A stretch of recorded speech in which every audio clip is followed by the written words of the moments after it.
NEP के according national curriculum frame में जो चेंजेस आए हैं वो नेक्स्ट ईयर के लिए हमारे यहाँ क्लास 12th को 2 सेमेस्टर में डिवाइड किए हैं। इस डिवाइड करने का सिर्फ एम ये है, हमारी जो एनसीईआरटी की बुक है वो 15 साल में रिवाइज्ड होगी और इसको 2 सेमेस्टर में किया गया है।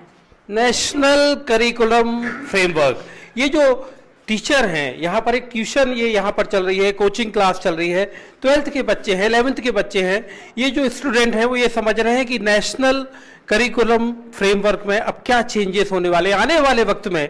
11वीं 12वीं खासतौर पर हायर सेकेंडरी की जो पढ़ाई है, 9वीं 10वीं 11वीं और 12वीं, उसमें किस तरह के चेंजेस होंगे, क्या चाहती है हमारे जो बच्चे हैं वो पढ़कर तैयार हों और देश में, देश की तरक्की में किस तरह से अपना योगदान करें। क्योंकि बात हो रही है साल में 2 बार कक्षा 12वीं की बोर्ड परीक्षा की, बात हो रही है साइंस आर्ट्स मिलाकर एक कोर्स बनाने की।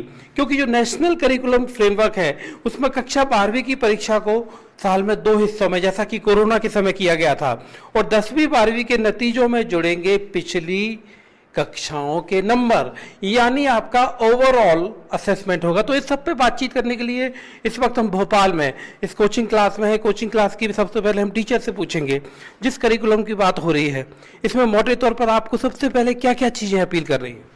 ये है कि 2 सेमेस्टर होंगे, बच्चों को थोड़ा इजी पड़ेगा। कुछ बच्चे जो एक सेमेस्टर में अच्छे नंबर ले आते हैं, दूसरे में नहीं ला पाए, तो उनका एवरेज अच्छा सा निकल जाएगा। यहाँ से पहले 2 सेमेस्टर होंगे, अगर एक में आप अच्छा नहीं कर पाते हो तो दूसरे में बेहतर करोगे। तो हम इस बारे में बच्चों से समझते हैं, 2 सेमेस्टर होंगे, ठीक है? हाँ जी। कैसे कैसे बताइए? सर इजी होगा, डिवाइड होगा तो इजी होगा, मतलब अलग अलग पढ़ सकते हैं। मतलब ये जो 2 सेमेस्टर की बात हो रही है, जब आप एक सेमेस्टर में अगर आप आते हो, अब कभी आपने मतलब आपके 12वीं तक के समय में कभी आपने 2 सेमेस्टर में आपका असेसमेंट हुआ? 10th क्लास में। तो कैसा उसका आपका तजुर्बा कैसा है? सर वो बेटर था, क्योंकि 50-50 सिलेबस आ रहा था, तो उसका एवरेज मार्क्स निकालना सही था।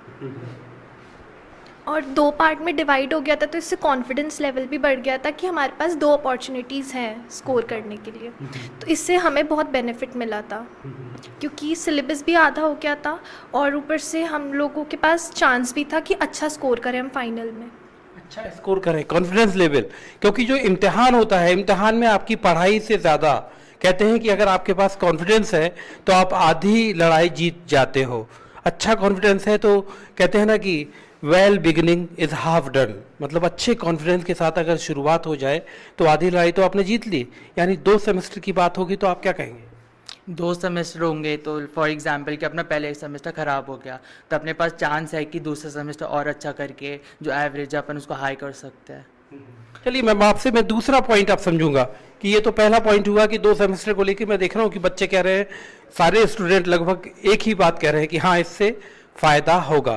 दूसरा जो सबसे स्ट्राइकिंग पॉइंट है आपकी नज़र में? हाँ, इससे बच्चों की थिंकिंग स्किल बढ़ेगी। बच्चे जो रट्टाफिकेशन करते हैं, अब इतना सिलेबस आने वाला है, इस टाइप का आएगा और वही के वही क्वेश्चन बार बार। रट्टाफिकेशन, क्रैमिंग ना? Yes yes sir. तो इससे बच्चे खुद कैलकुलेट करेंगे तो उनकी थिंकिंग स्किल, थिंकिंग पावर बढ़ेगा। और जो नेशनल करिकुलम फ्रेमवर्क में और जो दूसरी बात है जो आपको लगती है कि ये दूसरी बात बताइए आप।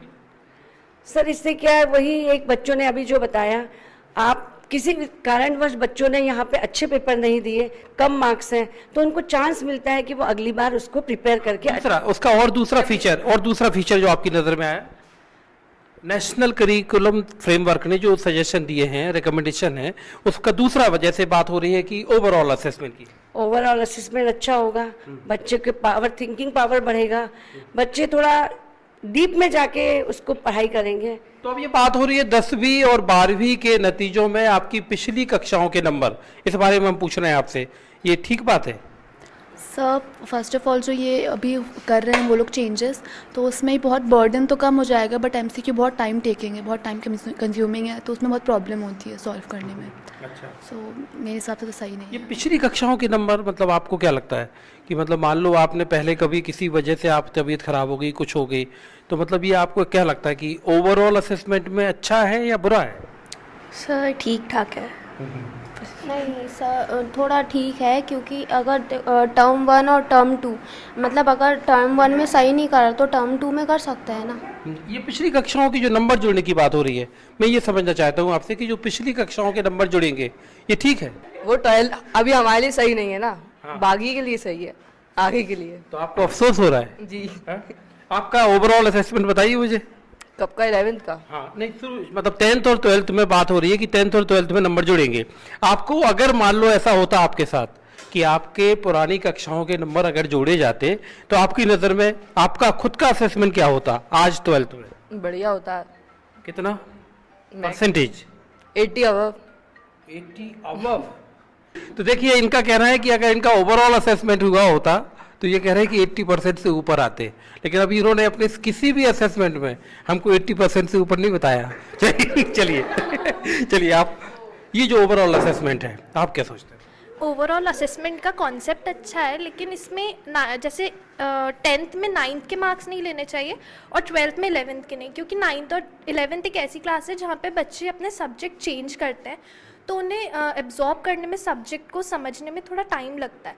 तो ऑब्वियसली 11th में थोड़े परसेंट सबके कम हो जाते हैं, तो इसलिए 11th के मार्क्स 12th में नहीं लेने चाहिए। मैम ये समूहों में अलग अलग सब्जेक्ट बांटने की बात हुई, ये क्या है? मतलब थोड़ा समझाएंगे आप हमें कि जो सब्जेक्ट है। अभी तक हम 11th में आके कोई सब्जेक्ट लेते थे, लेकिन इस करिकुलम में अभी ये बताया कि हम 9 से ही बच्चों को 8 सब्जेक्ट के बारे में बताएंगे, जिसमें आर्ट्स है, मैथमेटिक्स है, साइंस है, फिजिकल एजुकेशन है, वोकेशनल एजुकेशन, ये सब बच्चों को 2-2 सब्जेक्ट लेकर 9th और 10th में ही पढ़ाया जाएगा। मतलब जो फाइनल सब्जेक्ट है बच्चे को जिसमें अपना करियर चुनना है वो तो 11th में ही लेगा। हाँ, वो 11th में ही लेंगे। तो ये जो अलग अलग सब्जेक्ट आपको लग रहा है कि सारे सब्जेक्ट जब जो पढ़ाए जाएंगे तो इससे बच्चा मतलब हम कहें कि jack of all master of none, something like that. Yes, ये ऑल ओवर डेवलपमेंट होगा बच्चों का सभी सब्जेक्ट के बारे में।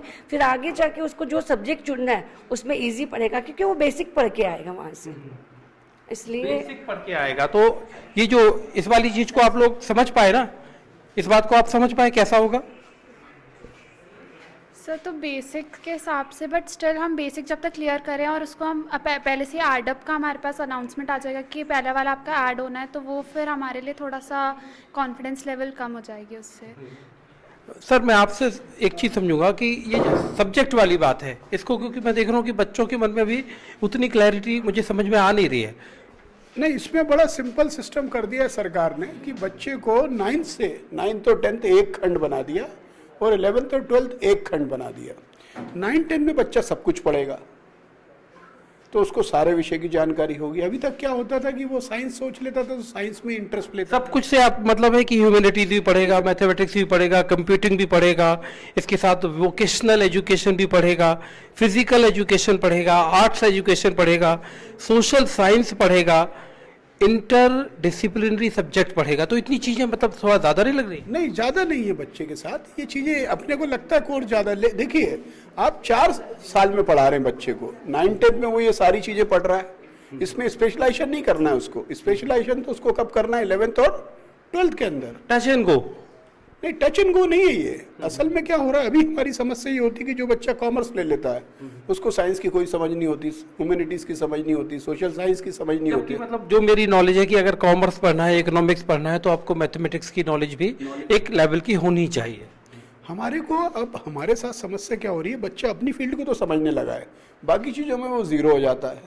अब इससे वो 9-10 में सारी चीज़ों को समझेगा, पर जो उसका कोर एरिया होगा उसमें उसके सब्जेक्ट्स बढ़ेंगे 11th और 12th में जाके। ऐसा नहीं है कि वो सब्जेक्ट नहीं पढ़ेगा। सपोज वो कॉमर्स ले रहा है तो उसके 4 पेपर होंगे उस पर्टिकुलर सब्जेक्ट के। अगर वो मैथ्स लेता है तो मैथ्स प्लस कंप्यूटिंग के 4 पेपर होंगे, तो स्पेशलाइजेशन तो रहेगा उसके पास, पर उसको बाकी सब्जेक्ट की भी जानकारी रहेगी। कोर एरिया, अब जो सर ने बताया इसको समझने के बाद मतलब मैं चाहता हूं कि आप में से कोई मुझे कहे कि एज अ स्टूडेंट, ये टीचर है, टीचर ने अपनी बात कही, एज अ स्टूडेंट इस बात को मुझे कौन बताएगा कि जो सोचता है कि हाँ एक बच्चे के, एक स्टूडेंट के ग्रोथ के लिए that's a good idea. Sir अगर 9th से बच्चों को सारे सब्जेक्ट्स में नॉलेज देंगे तो उनको उनको टाइम मिलेगा सब्जेक्ट को समझने में, और उनकी नॉलेज बहुत ब्रॉड हो जाएगी। वो सिर्फ अपने सब्जेक्ट तक रिस्ट्रिक्टेड नहीं रहेंगे, उनको बहुत सारे सब्जेक्ट्स की नॉलेज होगी। और अगर 12th के बाद भी अगर उनका मन चेंज होता है, अगर कोई दूसरे स्ट्रीम में जाने का या सब्जेक्ट में जाने का, तो उनके पास ऑप्शन रहेगा। नहीं तो अभी जैसे हम लोगों ने कॉमर्स लिया है तो हमारे पास ज़्यादा ऑप्शंस नहीं है, हम अब साइंस के लिए ऑप्ट नहीं कर सकते। बट अगर हम 9th से ही वो प्रिपरेशन करेंगे और 11th में भी अगर हम साइंस पढ़ेंगे तो हमारे पास ऑप्शन रहेगा कि अगर हमें 12th के बाद कॉमर्स कंटिन्यू नहीं करना है तो हम साइंस में आगे अपना करियर देख सकते हैं। तो ये सही ऑप्शन है। देखिए एक बात और आई है, एक बात ये आई है कि मल्टीपल चॉइस क्वेश्चन यानी जब असेसमेंट करेंगे तो असेसमेंट के लिए बोर्ड परीक्षा में मल्टीपल चॉइस क्वेश्चन यानी MCQ ज़्यादा होंगे। मैं आप लोगों से समझूंगा, इसके पहले सर से पूछूं, ये मल्टीपल चॉइस क्वेश्चन किसी के असेसमेंट के लिए, बच्चों के असेसमेंट के लिए आप समझते हैं कि बेहतर प्रक्रिया है? मल्टीपल चॉइस क्वेश्चन बेहतर विकल्प है। उसमें कारण ये होता है कि बच्चे को पूरी किताब पढ़नी होती है। अभी तक क्या होता था, हमें बड़े क्वेश्चन आते थे, हम लिमिटेड क्वेश्चन पढ़ के एरिया कवर करके चले जाते थे। पर मल्टीपल चॉइस क्वेश्चन में क्या किया, हर क्वेश्चन का एक वेटेज है और हमें पूरी किताब पढ़नी होगी। मल्टीपल चॉइस क्वेश्चन दोनों पे प्रेशर बनाएगा एजुकेशन में, सिर्फ बच्चों पे नहीं बनाएगा, टीचरों पे भी प्रेशर पड़ेगा, उनको भी पूरा नॉलेज होना जरूरी है क्योंकि वो सिंगल लाइनर खेल होगा। मतलब ये रट्टा मार जो आदत है वो थोड़ी सी कम हो जाए। जो नई शिक्षा नीति, मैं आप लोगों को बताऊं कि हमारी जो नई शिक्षा नीति है उसमें इस बात की कोशिश हो रही है कि आप सब्जेक्ट को समझें, विषय को आप समझें। आपके रटने से कुछ नहीं होगा। अगर आप रट रहे हैं तो वो रटना आपके किसी काम का नहीं। वो उस दिन आज आपने 1 महीने तक रट्टा मार किया और आपने 1 महीने बाद अपने इम्तिहान को अच्छे से दे दिया। अच्छे से इम्तिहान देने के बाद हो सकता है कि आपने टॉप भी कर लिया, आपके अच्छे नंबर आ गए, लेकिन ज़िंदगी की आगे की जो आपकी लड़ाई है उसमें वो रट्टा मार विद्या बहुत काम नहीं आती। तो जैसा सर बोल रहे हैं कि जो इस तरह की जो मल्टीपल चॉइस क्वेश्चन है, इससे आपकी जो रट्टा मार विद्या है या रट्टा मार जो आदत है वो कम होगी जाहिर तौर पर। यस सर, कम होगी क्योंकि हम कंसेप्चुअल बेसिस ज़्यादा प्रेफर करेंगे, क्योंकि हमारे जो आगे के कॉम्पिटिटिव एग्जाम्स होते हैं उसमें भी हमें कंसेप्ट्स क्लियर रहने चाहिए, ना कि हम रट्टाफिकेशन करें। कॉम्पिटिटिव एग्जाम, क्योंकि अल्टीमेटली 10th और 12th पढ़ के अच्छा नंबर लेके तो हमारा करियर नहीं बनना है। आगे चल के हमें कहीं ना कहीं कॉम्पिटिटिव एग्जाम देना है, प्रतियोगी परीक्षाएं देनी है। सर लेकिन मेरे हिसाब से MCQ थोड़े से टफ पड़ जाते हैं क्योंकि उसमें हमारे पास स्कोर करने के लिए ज़्यादा ऑप्शन नहीं रहता है। अगर सही तो सही, गलत तो फिर गलत। लेकिन अगर सब्जेक्टिव पेपर होता है तो उसमें हमारे पास चांस रहते कि अगर 4 नंबर का क्वेश्चन है तो अगर हमने कुछ भी सही लिखा है तो 1 नंबर तो हमें मिल ही जाएगा। बट टू द पॉइंट तो जब मल्टीपल चॉइस क्वेश्चन में you have to be to the point ना, आपको एकदम एक्यूरेट हो तो ही नंबर मिलेगा। हाँ, दैट्स द ओनली रीज़न कि हम MCQ ज़्यादा पसंद नहीं करते हैं। बट अगर हम अभी से ही मेहनत करेंगे और कंसेप्ट्स पे ज़्यादा फोकस करेंगे तो ऑब्वियसली MCQs भी अच्छे साबित होंगे। लेकिन अगर आपने सब्जेक्ट अच्छे से पढ़ा है, क्लैरिटी है आपके थॉट में, आपकी पढ़ाई में, तो फिर कैसे कन्फ्यूजन होगा? सर क्योंकि रिमेंबर नहीं रहता कभी कभार कुछ चीज़ें। आप ये राष्ट्रीय शिक्षा नीति है, जो नई शिक्षा नीति है, उसके बारे में थोड़ा सा आप लोगों ने किसी ने समझने की कोशिश की? पता ही नहीं है। नहीं पता। कभी ये पढ़ा आपने? नहीं। तो मल्टीपल चॉइस क्वेश्चन में क्या है, मतलब अच्छी बात है ये तो, आपका और अच्छा बेहतर असेसमेंट हो?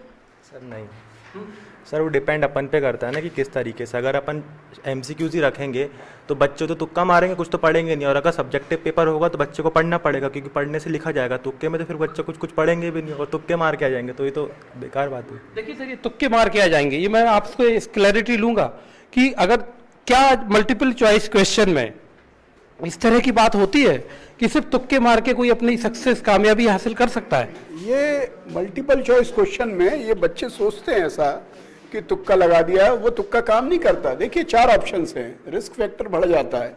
और कुछ बच्चे ये सोच सकते हैं कि मल्टीपल चॉइस क्वेश्चन में रिस्क फैक्टर इसलिए ज़्यादा है क्योंकि नंबर कम हो जाएंगे अगर आपसे गलत होगा। पर जो ये सब्जेक्टिव वाला रहता है, इसमें बच्चे के साथ अक्सर परसेंटेज जो ज़्यादा आने लगे हैं पिछले सालों में, वो इसी कारण आ रहे हैं कि बच्चा क्या है 50% बुक पढ़ के ही नंबर स्कोर कर लेता है। पर मल्टीपल चॉइस में आपको पूरा 100% पढ़ना ही होगा और सही टू द पॉइंट आंसर देना होगा। तो उन बच्चों की संभावनाएं कम हो जाएगी जो रट के आ रहे हैं, जो समझ के आ रहे हैं, उनके लिए ये पेपर्स अच्छे होंगे। भाई हम भी ये मानते हैं there should be more learning, भाई बच्चा जब नॉलेज लेगा तभी तो सही परफॉर्म कर पाएगा। तो इसमें उन बच्चों की छटनी हो जाएगी जो पूरा कोर्स की पढ़ाई नहीं कर रहे हैं, सही ब्रेन से ही आगे आ पाएंगे। एक जो बात हो रही कि नई शिक्षा नीति में इस तरह की सिफारिशें बात सामने आ रही हैं कि जो साइंस, कॉमर्स और आर्ट्स को लेकर जो डिस्टिंक्शन है, जो डिवीजन है, इसको ख़त्म करने की जो कोशिश हो रही है, सही है? हाँ बिल्कुल सही है। देखिए होता क्या है कि बच्चे की उम्र जिस होती है उसमें वो निर्णय लेने की क्षमता उतनी होती नहीं। 9th क्लास में एक बच्चे के पास क्या निर्णय लेने की क्षमता नहीं है कि उसको क्या अच्छा लगेगा भविष्य में। आप देखिए होता अक्सर ये है कि कोई बच्चा साइंस लेता है और वो थोड़े सालों बाद बोलता है यार मैं तो साइंस के लायक बना ही नहीं था। तो वो उसको अल्टीमेटली क्या लगता है कि मुझे ये छोड़ना है। अगर मैं इसको एक और वो मेरे ख्याल से बहुत नुकसानदायक होता है जब अपनी ज़िंदगी के बहुत ही आपके बेशकीमती 3 साल आपने 4 साल साइंस में लगा दिए, then you are going for humanities आप ले रहे हो, आर्ट्स ले रहे हो, कॉमर्स ले रहे हो, तो वो स्थिति खराब है। वो स्थिति खराब है। अगर आपके पास 2 मिनट का समय हो तो मैं एक स्टोरी सुनाऊं इसके अंदर। बहुत स्टोरी, सब ध्यान से सुनिए। एक क्या होता है, एक आदमी को बड़े जिसको अपन बोलते हैं ना अच्छी चीज़ें, एंटीक चीज़ें खरीदने की आदत होती है। उसके पास एक आदमी आता है बेचने के लिए, बोलता साहब मेरे पास कुत्ते का बच्चा है और कुत्ते का बच्चा पियानो बजाना जानता है। आदमी बोलता है अरे साहब आनंद का अनुभव हो जाएगा। वो आता है कुत्ते का बच्चा और पियानो लेके अंदर आता है और छोटा पियानो और छोटा सा बच्चा, और वो पियानो बजाने लगता है, बहुत ही शानदार बजाता है। थोड़ी देर बाद एक बड़ा कुत्ता आता है, उस छोटे कुत्ते को उठा के ले जाता है। तो पूछता है भाई साहब ये क्या हुआ, उस आदमी से पूछता है तो बोलता है यार ये क्या हुआ, इसकी माँ थी, ये इसकी माँ है और इसको बोल रही बेटा तू डॉक्टर ही बनेगा। जो आर्टिस्ट का टैलेंट था उस टैलेंट को उठा के ले गई और बोले तू डॉक्टर बनेगा। अब ये चीजों से हम बचना चाह रहे हैं, इन चीज़ों से हम बचना चाह रहे हैं। और इस नोट पे मैं अपनी बात को भी ख़त्म करूंगा, क्योंकि यही मकसद जो कहानी सर ने सुनाई है, मकसद ये है नई शिक्षा नीति आपको हरफन मौला जिसे कहते हैं कि आप 10th क्लास तक इस तरह से तैयार हों कि आपको हर सब्जेक्ट की थोड़ी थोड़ी जानकारी हो। आपको थोड़ी सी साइंस भी आती हो, आपको कॉमर्स भी आती हो, आपको मैथ्स भी आता हो, आपको आर्ट्स और ह्यूमैनिटीज़ के सब्जेक्ट भी आते हों। आपकी रोज़मर्रा की ज़िंदगी में इस्तेमाल होने वाले तमाम सब्जेक्ट का थोड़ा थोड़ा ज्ञान आपको 10th क्लास तक मिले। इसके बाद जब 11th क्लास में आप पहुँचें तो आपके पास वो सब्जेक्ट हो जिसे आप अपने बतौर करियर जिसे आप देखते हो। ये पूरी नई शिक्षा नीति का नया मसौदा है और जो सारी तैयारी हो रही है, जिस तरह के रिकमेंडेशन आ रहे हैं, उनकी कोशिश यही है कि आप रट्टाफिकेशन से, जो मैडम ने ये शब्द इस्तेमाल किया था, रट्टाफिकेशन से बाहर निकलें।